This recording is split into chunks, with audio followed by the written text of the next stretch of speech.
Bonjour et merci de recevoir le pain de vie chez vous. Quel est le plus grand des commandements? Demande un docteur de la loi à Jésus pour le mettre à l'épreuve. Jésus lui répond en parlant de l'amour de Dieu et de l'amour du prochain. La réponse de Jésus nous révèle alors que le plus grand commandement, c'est l'amour. Nous comprenons alors que l'essentiel de notre vie chrétienne, de notre foi, c'est d'aimer. Aimer Dieu de tout son être et aimer son prochain comme soi-même. Deux amours inséparables qui ne font qu'un seul amour et qui nous renvoient au Christ lui-même. Car le Christ en toutes choses a aimé Dieu et ses frères et sœurs, les hommes que nous sommes. La réponse de Jésus nous révèle que la foi, notre foi n'est pas un ensemble de lois et de rites à respecter. Elle n'est pas une liste de choses à faire ou à ne pas faire. Elle est plutôt une relation, une dynamique d'amour, aimer Dieu et aimer son prochain. Deux actions inséparables, je dirais mieux deux faces d'une même pièce.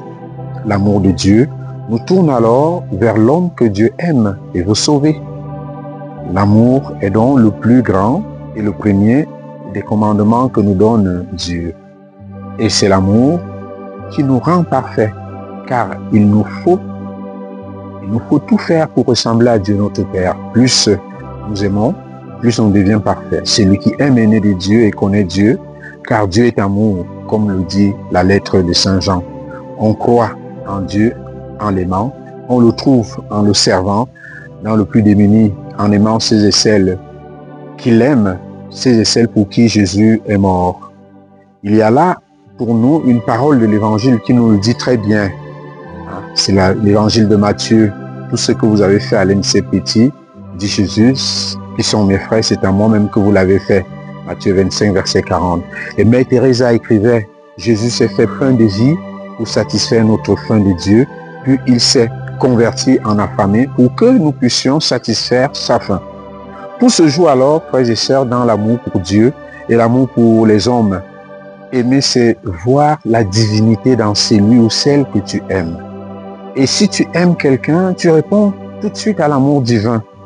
Nous ne pouvons aimer Dieu qu'en aimant l'homme.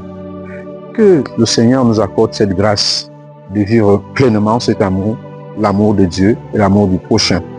Que nous puissions aimer Dieu et notre prochain en acte, en parole et en vérité. Je vous souhaite à tous et à chacun une très belle journée.